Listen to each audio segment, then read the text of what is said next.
विद्या मांगो तो सरस्वती, शक्ति मांगो तो दुर्गा, धन मांगो तो लक्ष्मी को।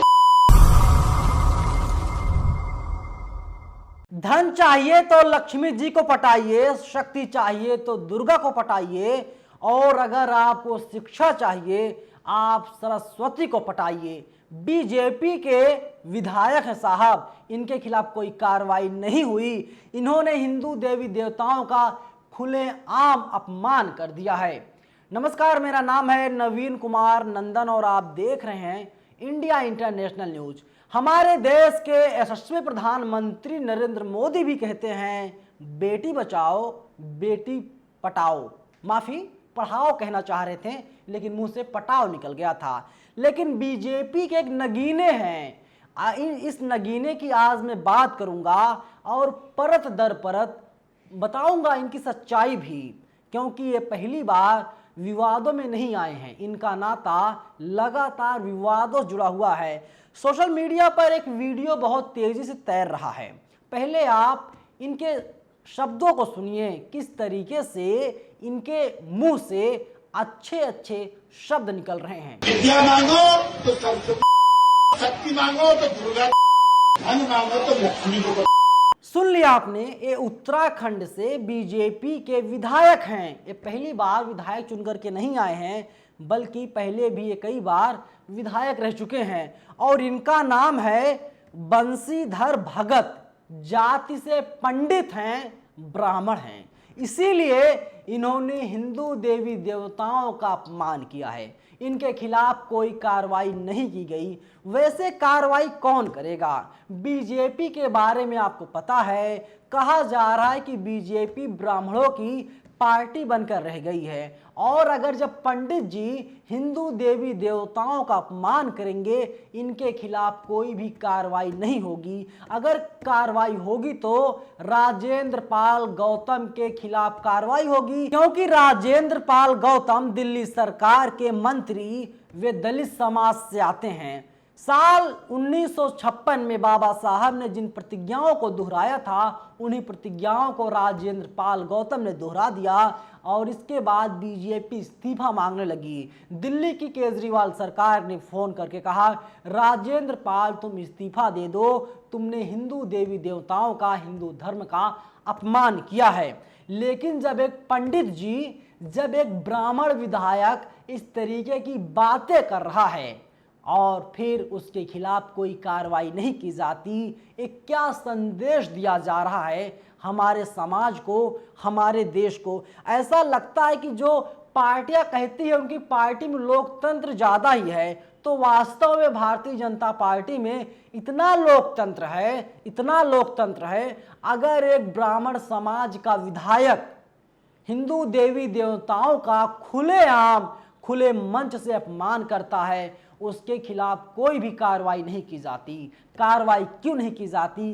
क्योंकि वो SC ST OBC और अल्पसंख्यक नहीं है, वो ब्राह्मण समाज से आता है और इनको खुली छूट मिली हुई है। ये जिसको चाहें उसको गाली दे, जिसको चाहें उसको अपशब्द कहें, इनके खिलाफ कोई भी कार्रवाई नहीं हो। जैसा कि मैंने पहले कहा कि इनका नाता विवादों से लंबे समय से है और इस साहब हर बार उलूल जुलूल बयान देते रहते हैं। आज तक में काम करते हैं, आज तक के लिए ब्यूरो चीफ हैं उत्तराखंड से। नाम है इनका दिलीप राठौर। दिलीप राठौर से हमने जानने की कोशिश की, दिलीप जी बताइए थोड़ा इनके इतिहास के बारे में बताइए। उन्होंने बाकायदा हमारे पास इनका काला चिट्ठा भेजा है, ये कई बार विवादों में रहे हैं। मैं पढ़ के आपको सुनाता हूं जो इन्होंने चिट्ठी भेजी है। विवाद नंबर 1, एक बार एक महिला के साथ अश्लील ऑडियो इनका वायरल हुआ था और जिसके बाद कांग्रेस पार्टी ने खूब विरोध किया था, मुद्दा बनाया था, लेकिन इनके खिलाफ भारतीय जनता पार्टी ने कोई कार्रवाई तक नहीं की थी, क्योंकि ये आते हैं ब्राह्मण समाज से। दूसरा सुनिए इनका वाकया। एक बार कांग्रेस की महिला नेता इंदिरा हृदय के लिए भरे मंच से अभद्र भाषा का प्रयोग किया था, जिसके बाद उस समय के मुख्यमंत्री त्रिवेंद्र सिंह रावत ने माफी मांगी थी। सोच लीजिए, ये विधायक कितना ताकतवर है। इसके लिए तत्कालीन मुख्यमंत्री त्रिवेंद्र सिंह रावत साहब माफी तक मांगते हैं, वो भी खुले मंच से। सोच लीजिए क्या मजाल है, क्या हिम्मत है भारतीय जनता पार्टी के नेताओं की इस व्यक्ति को, इस विधायक को पार्टी से बाहर निकाल सके। कभी भी इस विधायक खिलाफ कार्रवाई नहीं होगी। इसीलिए कार्रवाई नहीं होगी क्योंकि आरएसएस से लंबे समय से जुड़ा हुआ है और बीजेपी का विधायक है, और अब एक बार फिर से हिंदू देवी देवताओं का इसने अपमान कर दिया है। फिर भी कोई कार्रवाई नहीं होगी। कोई कितना भी चिल्ला ले, कांग्रेस कितना भी विरोध प्रदर्शन कर ले, कुछ भी कर ले, लेकिन भारतीय जनता पार्टी जुबान तक नहीं खोलेगी। लेकिन इस बार के मुख्यमंत्री हैं पुष्कर सिंह धामी, उत्तराखंड से आते हैं। हो सकता है बीजेपी इनसे कह दे, बीजेपी का जो आला कमान है पुष्कर सिंह धामी से कह दे तुम जाओ और विधायक के लिए माफी मांग लो। ये सामने आकर के मीडिया के कैमरों के सामने माफी मांग सकते हैं, लेकिन विधायक बंशीधर भगत झुकेगा नहीं, चाहे कुछ भी हो जाए। और पार्टी बंशीधर भगत को निकालेगी भी नहीं, चाहे कुछ भी हो जाए। इसीलिए मैं बार बार कह रहा हूं, हमारे देश में लगातार नफरत की दीवार खड़ी की जा रही है। और खड़ा कौन कर रहा है? ये जो नफरती चिंटू हैं, जो इस तरीके के विवादित बयान देते हैं, यही लोग लगातार नफरत की दीवार को लंबी, मोटी, चौड़ी करने की कोशिश हर रोज कर रहे हैं।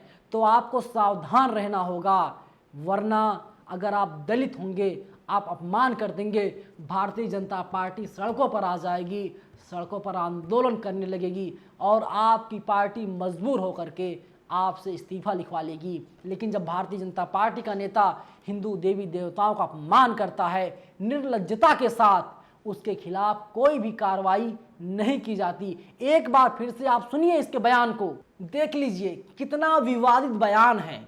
लेकिन क्या मजाल है टीवी मीडिया वाले बीजेपी सवाल पूछ सके? क्या मजाल है Aaj Tak ABP news, Zee news, news 18, TV 9, India news, India TV, news express या फिर न्यूज एक्स पर बहस हो जाए? बहस कभी नहीं हो सकती साहब, क्योंकि बीजेपी से आते हैं। लेकिन हम लगातार आवाज़ उठाते रहेंगे और हम लगातार कहेंगे कि इनके खिलाफ कार्रवाई होनी चाहिए। इस तरीके से हिंदू देवी देवताओं का अपमान करना भारतीय समाज में जायज़ नहीं है। और ये अपमान किसका कर रहे हैं? सरस्वती जी का कर रहे हैं और ये लक्ष्मी जी का अपमान कर रहे हैं। इससे ज़्यादा बुरा समय क्या देखने को मिलेगा ब्राह्मणों को, पंडितों को? लेकिन पंडित जी हैं, 7 खून इनके लिए माफ़ है। फिलहाल इस वीडियो में इतना ही, लेकिन आप लोग क्या सोचते हैं? आप लोग अपनी राय कमेंट बॉक्स में हमें ज़रूर दीजिएगा। लेकिन हाँ, एक बात और जान लीजिए, टीवी मीडिया में आप अपनी राय को नहीं रख सकते। वो एक धारा की मीडिया है, वो सिर्फ आपको दिखाती है, आप उसमें अपनी बात नहीं कह सकते। लेकिन सोशल मीडिया, यूट्यूब एक ऐसा जरिया है जहां पर आप सुनने के साथ ही अपनी बात को, अपनी आवाज़ को कमेंट बॉक्स में रख सकते हैं। फिलहाल शुक्रिया।